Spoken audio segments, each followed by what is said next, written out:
Bonjour à tous, il y a quelques temps je suis tombée sur cette photo sur Pinterest et autant vous dire que cette robe m'obsède.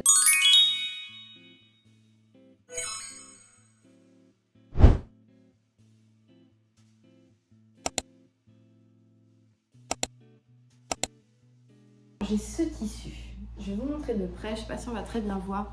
C'est un tissu que j'ai trouvé chez Emmaüs, une espèce de crêpe assez épais avec un petit peu d'élasticité.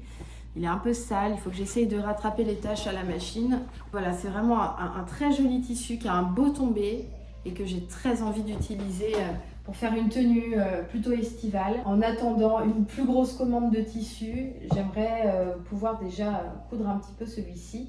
Et avant de me lancer dans le patronage, je vais d'abord dessiner cette robe parce qu'en cherchant un peu sur internet, j'ai rien trouvé comme patron qui corresponde à 100% à la tenue.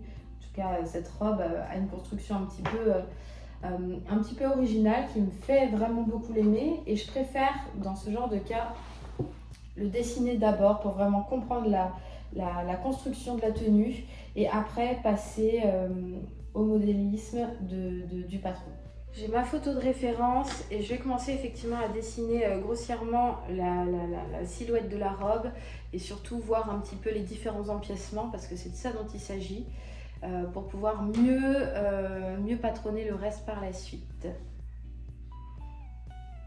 Donc c'est une robe qui est assez cintrée et qui a des espèces de plis au niveau des hanches et pas sur le devant. Il y a vraiment les deux pans là où se trouve la boutonnière qui sont vraiment plats et le plissé vient s'ajouter après cet empiècement là. On ne voit pas la robe de dos donc je ne sais pas si les volants vont jusque dans le dos. Je vais voir moi ce qui me plaît le plus. On va réfléchir à ça. Est-ce qu'on fait simplement les côtés et le pan du dos plat comme à l'avant? On va voir un petit peu tout ça après pour le design. Donc là voilà, on va surtout donc marquer les plis sur l'avant, puis ensuite cette boutonnière, donc toute cette partie là donc qui est comme rajoutée. On voit bien quand même qu'il y a une couture sur le côté, des petites manches courtes et surtout un col chemise, tac tac tac, voilà, avec donc ensuite tous les boutons qui vont jusqu'au bas. C'est une robe qui est plutôt courte et donc pareil de l'autre côté.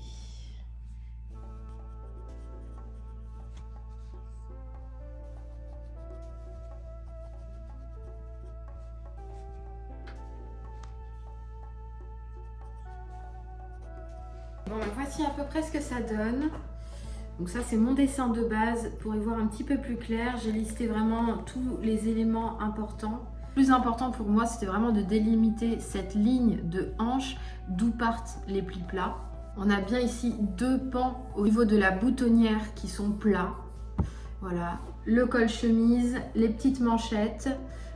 Voilà, c'est vraiment les éléments les plus importants à retenir. La chose qui va être à déterminer au niveau du design vraiment de la robe, ça va être de est-ce que je fais la même chose de l'autre côté, à savoir un milieu de dos plat et vraiment des volants seulement sur le côté des hanches pour donner cet effet bouffant, ou est-ce qu'on fait vraiment le côté très tennis et donc je fais tout le tour des volants. J'arrive pas à me décider, voilà.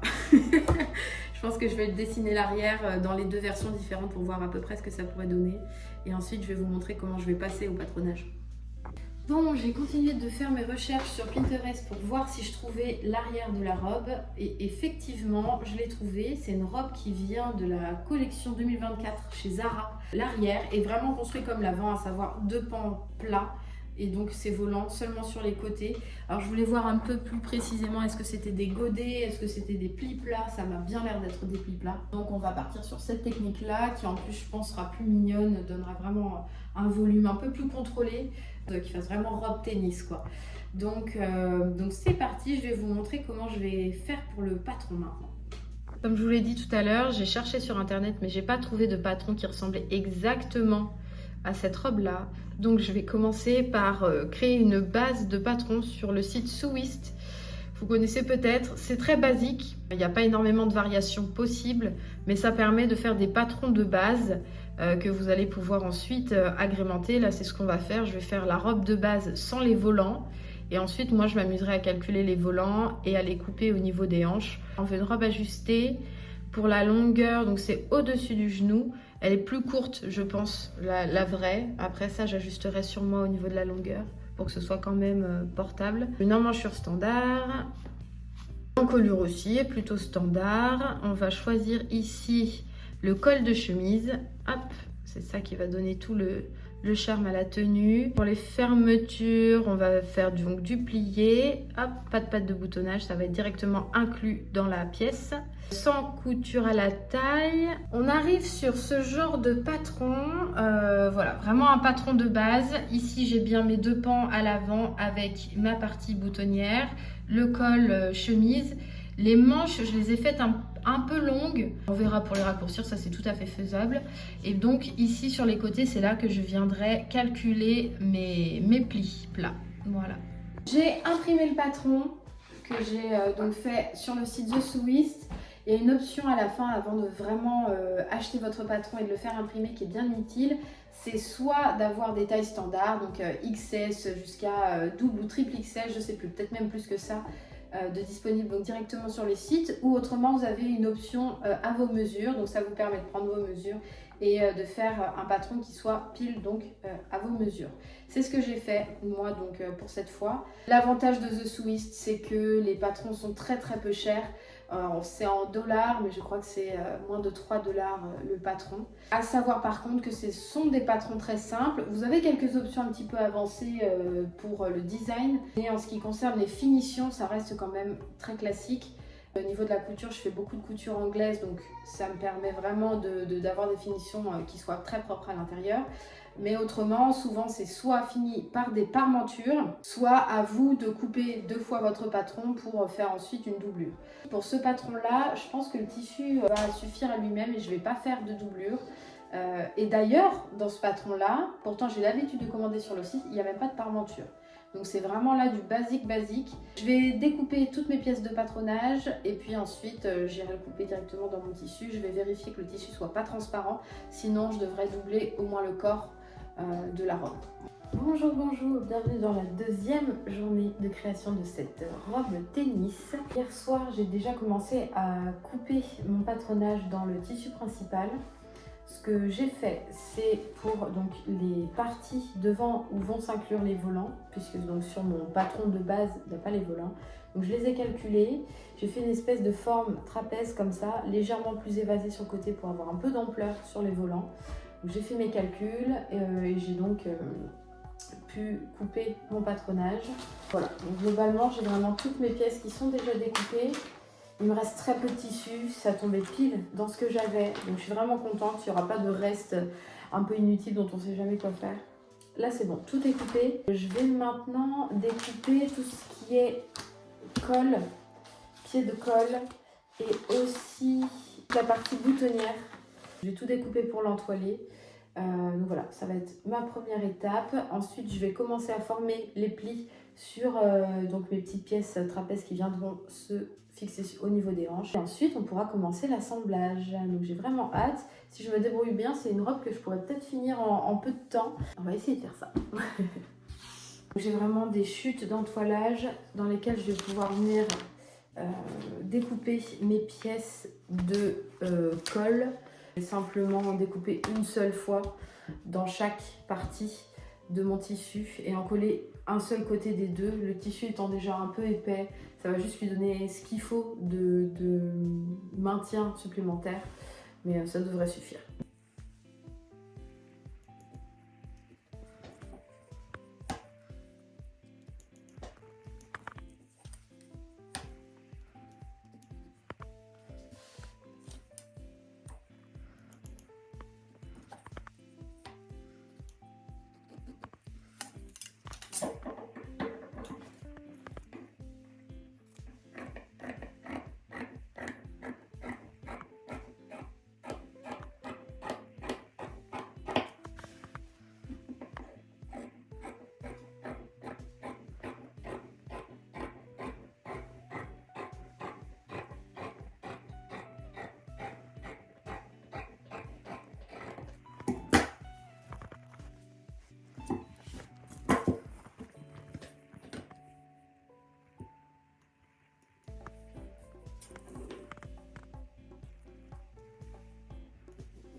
c'est bon, donc j'ai entoilé toutes les parties ici où il y aura donc les boutonnières pour vraiment renforcer le devant. Je l'ai fait sur les deux côtés. J'ai hésité, mais je me suis dit qu'au moins ça allait renforcer et puis plaquer bien ces deux bandes-là. Également, donc j'ai renforcé juste une seule partie de colle, la deuxième est sans entoilage.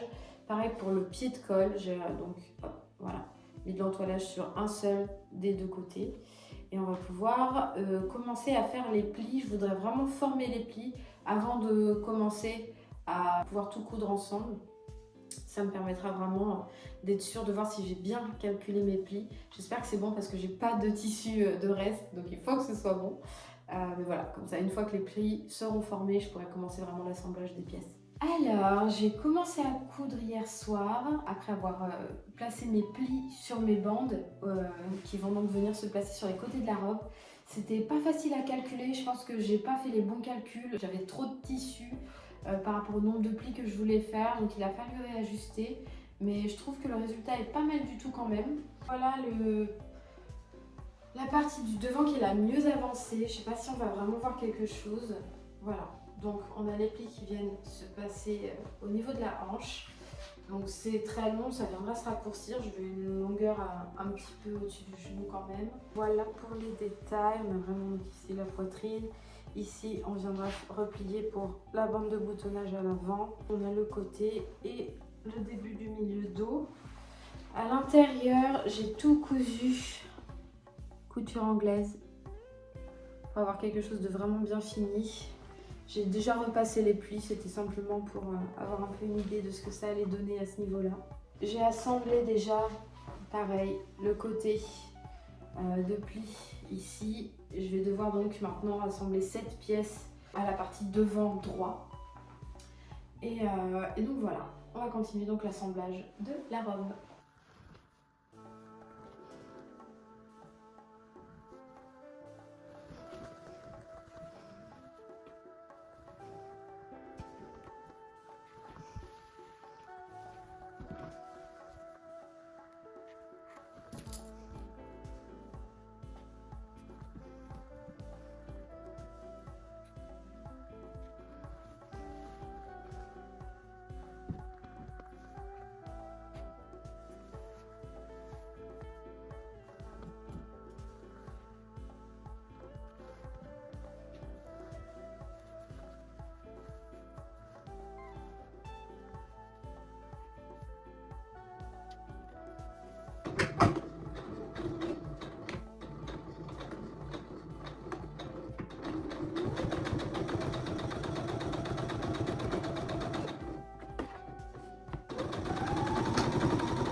je viens de poser le dernier bouton, je vous montre pas plus que ça, il me manque encore un bon coup de fer à repasser et puis je pourrais passer la robe et vous montrer tout ça.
Confection de robe. On est parti donc de cette inspiration jusqu'au résultat final. Écoutez, je suis conquise. J'aime vraiment beaucoup trop cette robe. J'étais pourtant pas sûre de moi du tout quand j'ai patronné la partie des plis notamment, quand il a fallu les insérer, tout ça. J'étais en train de me dire, ça va jamais me plaire le résultat final, et finalement j'ai envie de porter que ça tous les jours quand il fait beau maintenant. Merci de m'avoir accompagnée dans cette aventure couture et je vous dis à la prochaine pour une nouvelle vidéo.